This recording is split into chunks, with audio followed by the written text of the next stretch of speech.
जय श्री हरि। नमस्कार दोस्तों।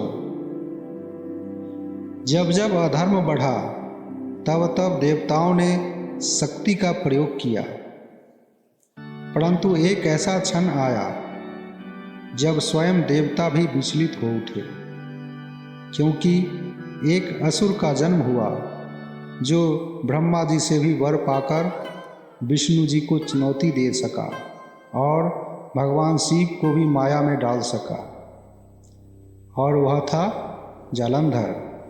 पर उसकी शक्ति कहाँ से आई? कैसी थी उसकी नगरी जिसके वैभव को देखकर स्वर्ग भी लज्जित हो जाए? आइए सुनते हैं पद्म महापुराण उत्तरखंड का चतुर्थ अध्याय का तीसरा भाग। श्लोक संख्या 26। यत्र लिख्य गतम नृणाम विलोक्य सुरतम जनः संयाति द्विगुणम नूनम निज कांतार्दोत्तमम्। अर्थात जहाँ केवल चित्र में अंकित स्त्रियों को देखकर भी पुरुषों की कामेक्षा द्विगुणित हो जाए, ऐसी रमणीयता उस नगर में थी। दोस्तों, जालंधर की नगरी इतनी मोहक और सजीव थी कि चित्र में बनी स्त्रियां भी जीवित प्रतीत होती थी।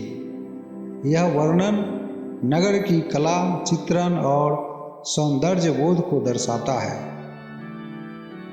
श्लोक 27 में कहा गया है, यत्र वाताय नोद्धृत धूप धूमस्य लेखया नभो बभुव तद्भृंगा कालिंदी संगमोपमम्।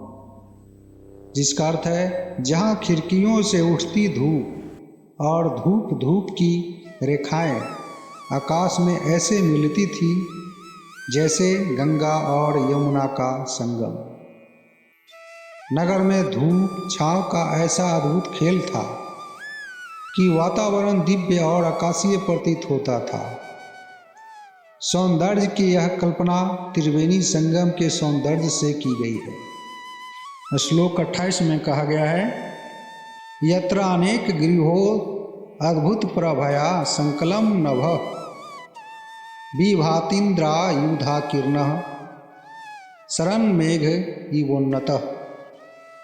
अर्थात जहाँ अनेक घरों की प्रकाशमय छवि से आकाश इंद्रधनुष से भरा शरदकालीन मेघों की तरह जगमगाता था।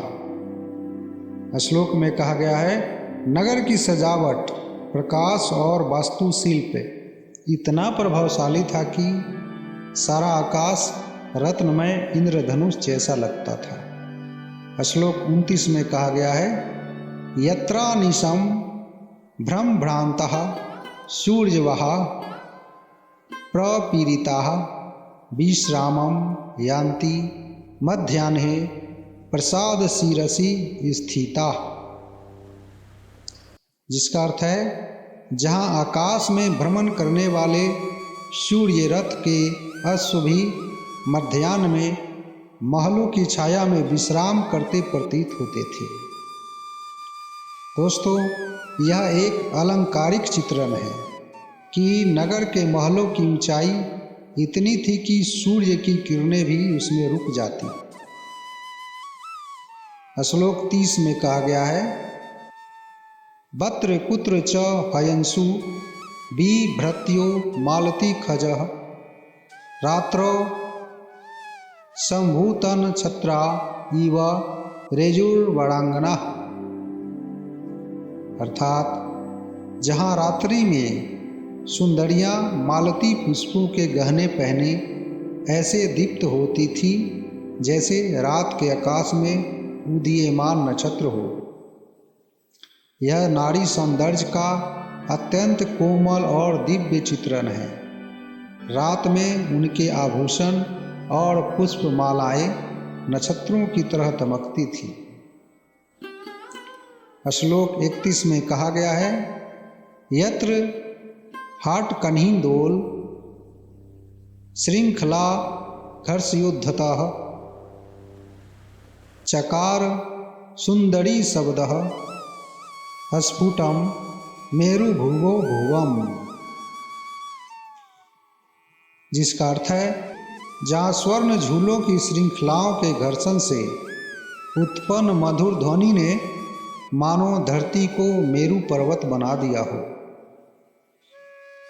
यहाँ झूलों पर झूलती स्त्रियाँ, उनके आभूषणों और श्रृंखलाओं से उठती झंकार वातावरण को दिव्य नाद से भर देती थी। श्लोक 32 में कहा गया है, सार्क सिद्धि पुत्रस्यो सनसा सह सागरः तत्राभिषेकं करोद्वादित्रय निर्जगर्जिते।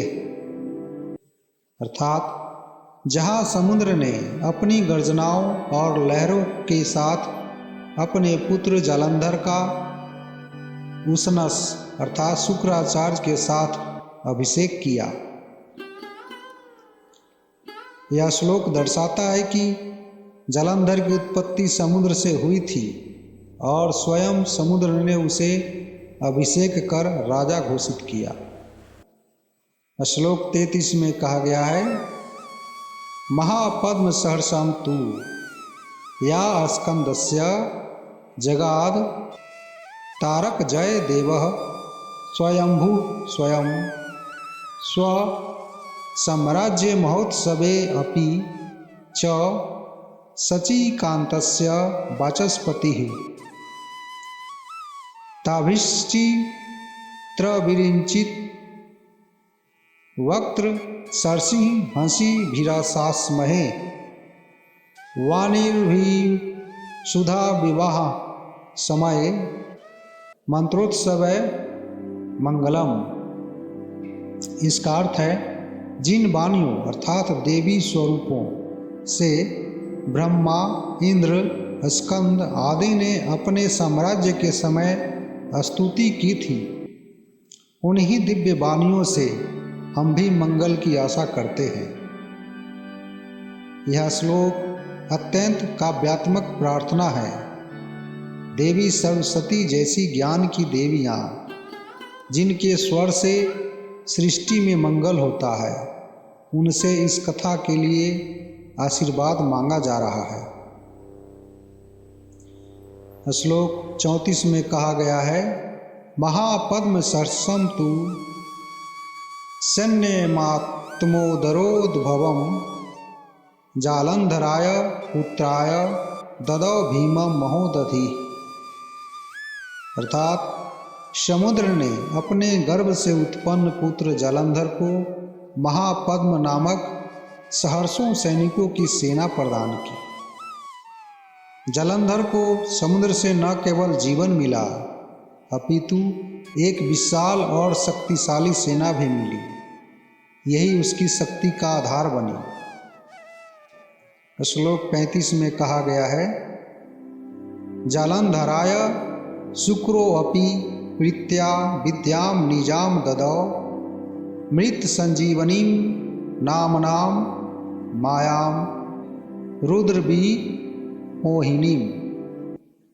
अर्थात शुक्राचार्य ने प्रसन्न होकर जालंधर को अपनी मायावी विद्या मृत संजीवनी प्रदान की, जो रुद्र अर्थात भगवान शिव को भी मोहित कर सके।